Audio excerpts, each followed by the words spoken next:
Hello दोस्तों, welcome to my YouTube channel Niyaz diary. तो दोस्तों, हमने पिछले वीडियो में सीखा है कि इम्परफेक्ट स्क्वायर का स्क्वायर रूट कैसे फाइंड करते हैं, या फिर ऐसे बोल सकते हैं कि नॉन परफेक्ट स्क्वायर का हम स्क्वायर रूट कैसे फाइंड कर सकते हैं, बिल्कुल ही आसान तरीके से और बहुत ही जल्द से जल्द, बहुत ही स्पीड में कैसे फाइंड करते हैं। तो अगर आपने वो वीडियो देख ली तो मैं आशा करता हूँ कि आपको उसमें बहुत ही मज़ा आया होगा। और अगर वो वीडियो आपने नहीं देखी है तो मैं उसकी लिंक डिस्क्रिप्शन बॉक्स में डाल दी है, और आप वो वीडियो ज़रूर जाके देखिए, आपको बिल्कुल ही बहुत ज़्यादा मज़ा आएगा। तो हमने अब देख लिया है कि इम्परफेक्ट स्क्वायर का स्क्वायर रूट कैसे फाइंड करते हैं, तो आज हम सीखेंगे कि परफेक्ट स्क्वायर का स्क्वायर रूट कैसे फाइंड करते हैं, बहुत ही जल्द से जल्द। और आपको तो पता है ये किसी भी कॉम्पिटिटिव एग्ज़ाम में बहुत ही यूज़फुल होता है। ठीक है, तो आज हम इसमें सारी एग्जांपल कवर करेंगे, 3 डिजिट के, 4 डिजिट नंबर के, 5 डिजिट नंबर के, उसमें क्या क्या कंडीशंस होती है, किस केस में हम क्या सिलेक्ट करेंगे, जैसे कि हमने ये टेबल दिया है इसका क्या यूज़ होगा। ठीक है, तो अब हम एग्जांपल से स्टार्ट करते हैं। ठीक है, हम फर्स्ट एग्जांपल लेते हैं, स्क्वायर रूट ऑफ 576। ठीक है, ये हमारा हो गया 3 डिजिट वाला एग्जांपल। तो इसमें हम सबसे पहले क्या करेंगे, इसे 2 डिजिट में डिवाइड कर देंगे। ठीक है, तो हमें राइट साइड से इसे 2 पार्ट में डिवाइड करना है। तो राइट हैंड साइड से हम इसे डिवाइड करेंगे। तो फर्स्ट वाला जो पार्ट होगा उसमें हमेशा हमें 2 डिजिट कंसीडर करने हैं फर्स्ट पार्ट में, तो हम इसे अंडरलाइन कर देते हैं। फर्स्ट पार्ट में हमने 2 डिजिट कंसीडर कर लिए, सेकंड पार्ट में अब एक ही डिजिट बचा है, तो रिमेनिंग पार्ट में हम ये वाला डिजिट कंसीडर कर लेते हैं। ठीक है, अब फर्स्ट पार्ट में देखिए दोस्तों, इसमें यूनिट प्लेस पे आ रहा है 6, तो हमें ये देखना है कि किस नंबर के स्क्वायर में यूनिट प्लेस पे 6 आता है। ठीक है, तो अब ये टेबल में देखिए, इसमें है 4 के स्क्वायर में इसमें आता है 16, तो लास्ट यूनिट प्लेस पे आ गया 6। ठीक है, तो सिमिलरली और कौन से डिजिट के स्क्वायर में आखिरी में 6 आता है, ये हो गया 6 के आखिरी में भी क्या आता है, 6 के स्क्वायर में आता है 36, तो आखिरी में हो गया 6। ठीक है, तो यहाँ लिख लेंगे आप। तो ये एक तो हो गया 4 और सेकेंड हो गया 6।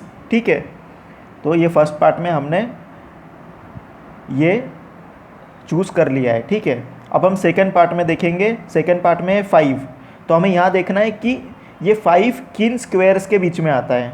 ठीक है, तो अब 5 आता है 4 और 9 के बीच में, ये हमें पता है।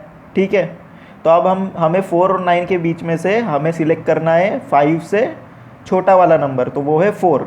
तो यहाँ पे 4 का स्क्वायर रूट क्या है, 2 है, तो हम यहाँ पे 2 लिख लेंगे। ठीक है, अब सेकेंड डिजिट हमें फाइंड करना है कि सेकेंड डिजिट में यहाँ क्या आएगा, या तो 4 आएगा या तो 6 आएगा, ये 2 पॉसिबिलिटीज़ है। तो हमें ये कैसे फाइंड करना है, इसके लिए हम इस 2 को उसके नेक्स्ट डिजिट से मल्टीप्लाई करेंगे, यानी कि 3 से मल्टीप्लाई करेंगे। तो ये हो गया 2 × 3 = 6। अब हमें इस जो मल्टीप्लिकेशन की वैल्यू मिली है, हमें ये इस वैल्यू को 5 से कंपेयर करना है। तो इसमें 5 6 से छोटा है, अगर 5 6 से छोटा है तो हमें 4 और 6 में से छोटा नंबर कंसीडर करना है, वो है 4, तो हम यहाँ पे 4 लिख लेंगे। ठीक है, तो ये है हमारा रिक्वायर्ड स्क्वायर रूट ऑफ 576। तो दोस्तों, अभी मैंने आपको ये जो कंडीशन बताई कि फर्स्ट पार्ट में 5 6 से छोटा है, तो आपके मन में अब ये डाउट आ रहा होगा। ठीक है, 5 अगर 6 से छोटा है तो हम 4 को कंसीडर कर लेंगे। अगर ये नंबर इस मल्टीप्लिकेशन के वैल्यू से बड़ा होता, अगर 5 इस मल्टीप्लिकेशन के वैल्यू से बड़ा होता तो हम बड़ा नंबर कंसीडर करते। तो आपको ये डाउट आ रहा होगा कि अगर ये 5 अगर इस मल्टीप्लिकेशन के वैल्यू से इक्वल होता तो उस केस में क्या करते। तो हमेशा याद रखना दोस्तों, हम छोटा नंबर सिर्फ उसी केस में कंसीडर करेंगे जिसमें ये वाला नंबर यानी कि 5 इस मल्टीप्लिकेशन के वैल्यू से छोटा है, हम उसी केस में ये छोटा वाला नंबर सिलेक्ट करेंगे। अगर कंडीशन ऐसी है कि ये 5 या तो इक्वल टू दिस मल्टीप्लिकेशन है या तो 5 ग्रेटर देन ये मल्टीप्लिकेशन वैल्यू है, तो हम हमेशा लार्जेस्ट यानी बड़ी वाली वैल्यू ही सिलेक्ट करेंगे उस केस में। ठीक है, आपको ये नेक्स्ट एग्जांपल से पता चल जाएगा। देखिए, हम नेक्स्ट एग्जांपल अब कंसीडर करते हैं। ठीक है, तो नेक्स्ट एग्जांपल में हम 3 डिजिट का ही कंसीडर करते हैं, आपको ये क्लियर हो जाएगा। 676 कंसीडर करते हैं। ठीक है, अब इसमें फिर से देखिए, 6 किसके आखिरी में आता है, किसके स्क्वायर के आखिरी में आएगा, हमें पता है 4 के आखिरी में आता है या तो 6 के आखिरी में आएगा। ठीक है, तो हमें पता है ये 4 और 6। दोस्तों, इसमें ये बात याद रखिए कि ये 4 और 6 का कॉम्बिनेशन, यहाँ पे जो भी नंबर्स आएंगे इसका कॉम्बिनेशन हमेशा 10 रहेगा। इस हम देखिए इसको अगर ऐड करेंगे तो ये हमेशा हमें 10 ही मिलेगा। तो अगर हमें पता है कि हमें एक भी नंबर पता है कि अगर 4 आ रहा है तो दूसरा नंबर हमेशा उसका कॉम्बिनेशन में 10 आना चाहिए, वैसे ही रहेगा। तो आपको ये टेबल बार बार देखने की ज़रूरत नहीं पड़ेगी, आप अपने से ही सेकंड नंबर लिख लोगे दोस्तों, ठीक है, ये याद रखना। तो ठीक है, हम अपने प्रोसेस पे जाते हैं। हमने इसे डिवाइड कर लिया राइट हैंड साइड से, ठीक है, 76 और 6 में डिवाइड हो गया। तो अब हमें ये देखना है कि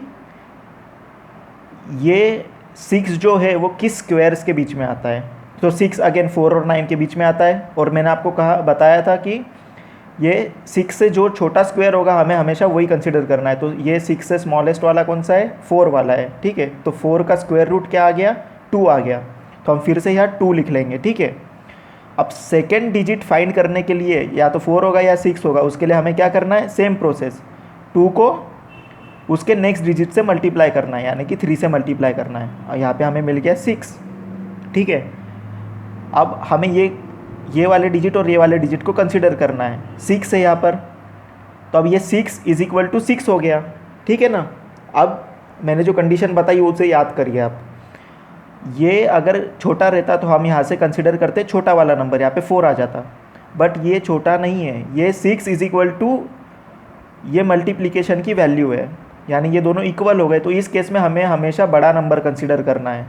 और अगर ये वाला नंबर 6 अगर ये मल्टीप्लिकेशन के वैल्यू से बड़ा होता तब भी हमें बड़ा नंबर ही कंसिडर करना है, बस ये याद रखना। तो अब हम इस केस में हमें मिल गया कि ये दोनों इक्वल है, तो हम यहाँ पे 6 लिख लेंगे, बड़ा नंबर लिख लेंगे। तो ये है हमारा रिक्वायर्ड स्क्वायर रूट 676 का, ठीक है। आई होप आपको ये क्लियर हो गया। और अगर आपको कोई डाउट होगा दोस्तों तो ज़रूर हमें कमेंट बॉक्स में पूछ लेना, हम ज़रूर उसको क्लियर कर देंगे, रिप्लाई करेंगे, ठीक है। अब ये हमने 3 डिजिट्स का देख लिया है। अब हम कंसिडर करेंगे एग्जाम्पल 4 डिजिट्स का, ठीक है।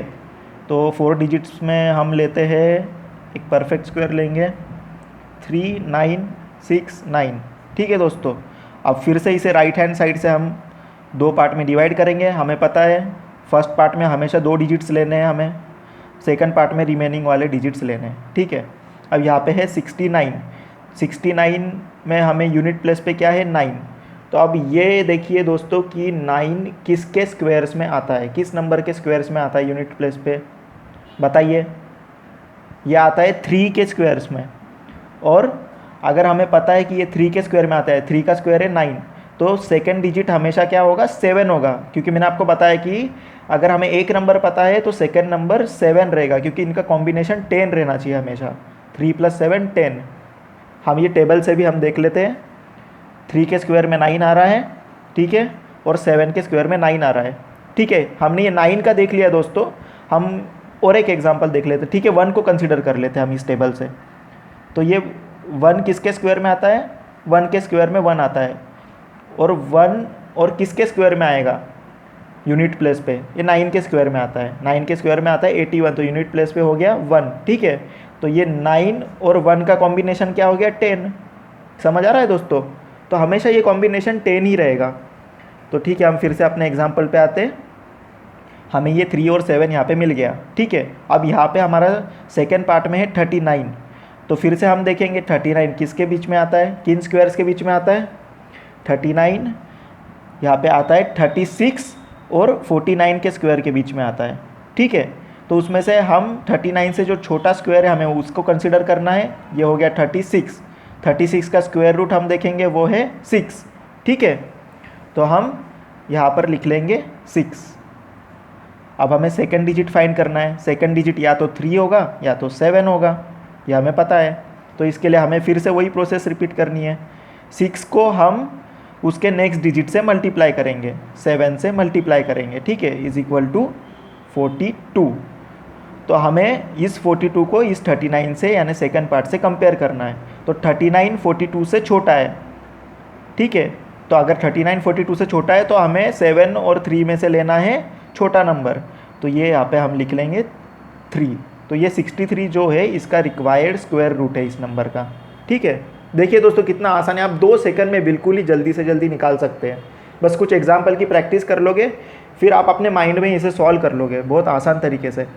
अब ये 4 डिजिट तो हो गया, सिमिलरली आप बहुत ही स्पीड में 5 डिजिट्स का भी सॉल्व कर सकते हो, सेम प्रोसेस है।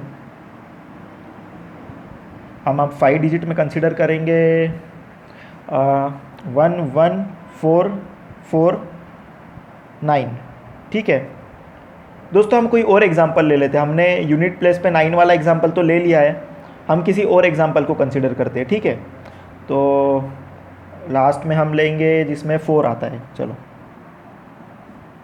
तो हम इसमें देखते हैं 11664, यानी यूनिट प्लेस पे आपको सारे डिजिट्स के एग्जांपल कवर हो जाएंगे, तो वो आपको इजीली समझ में आ जाएगा, ठीक है। तो हम इसे फिर से राइट हैंड साइड से डिवाइड कर लेते हैं दोस्तों।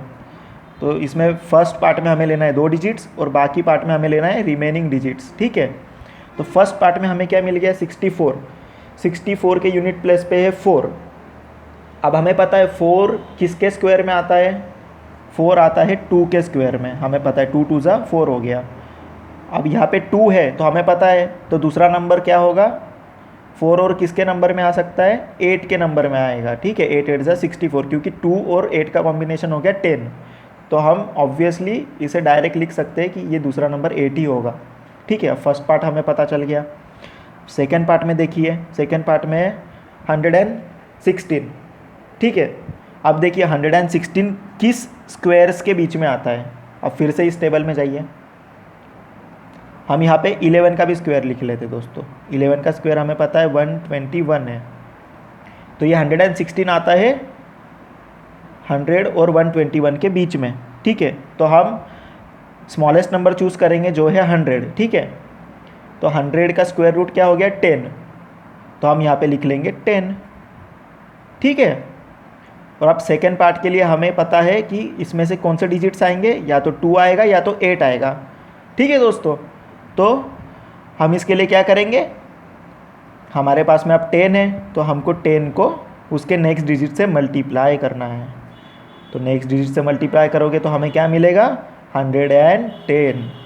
110 को अब हम कंसीडर करेंगे और उसको कंपेयर करेंगे सेकेंड पार्ट से जो है 116। तो अब 116 110 से क्या है दोस्तों, बड़ा है, ठीक है। तो 116 इससे बड़ा है, तो हम इस केस में क्या कंसीडर करेंगे 2 और 8 में से बड़े डिजिट को कंसीडर करेंगे। याद है ना कंडीशन दोस्तों, तो हम यहाँ पे 8 लिख लेंगे, ठीक है। तो ये हमारा हो जाएगा रिक्वायर्ड स्क्वायर। तो हमने दोस्तों तीनों कंडीशंस कवर कर ली है। अगर इन दोनों डिजिट्स में से हमें कंसीडर करना है या तो छोटा आएगा या तो बड़ा आएगा, तो हम क्या देखेंगे, सेकेंड वाला पार्ट देखेंगे, उसको हम मल्टीप्लिकेशन से कंपेयर करेंगे, ठीक है। तो हमने देख लिया है अगर ये वाला पार्ट इस मल्टीप्लिकेशन से छोटा होगा तो हम क्या करेंगे, छोटा नंबर कंसीडर करेंगे। अगर ये वाला पार्ट इस मल्टीप्लिकेशन से इक्वल होगा, सेम होगा, तो हम हमेशा बड़ा नंबर कंसीडर करेंगे। और अगर ये वाला पार्ट इस नंबर से बड़ा होगा तब भी हम बड़ा वाला नंबर ही कंसीडर करेंगे। ये 3 कंडीशन याद रखना दोस्तों। तो दोस्तों आपने देख लिया कितने स्पीड में हमने ये सॉल्व कर लिया और कितने आसानी से ये आ जाता है। आपको ज़्यादा कुछ याद रखने की ज़रूरत भी नहीं है इसमें। तो आई होप दोस्तों अगर आपको ये वीडियो पसंद आ रहा है तो आप इसको ज़रूर लाइक करिए और दोस्तों से, अपने फ्रेंड से, रिलेटिव्स से, जिन्हें भी ज़रूरत है सबसे ये वीडियो शेयर करिए। और हाँ दोस्तों, ज़रूर मेरे चैनल को आप सब्सक्राइब करिए और हमें ऐसे ही मोटिवेट करते रहिए। और आपको किसी टॉपिक पे और वीडियो चाहिए तो हमें कमेंट बॉक्स में कमेंट करके बताना, ठीक है दोस्तों। Thank you.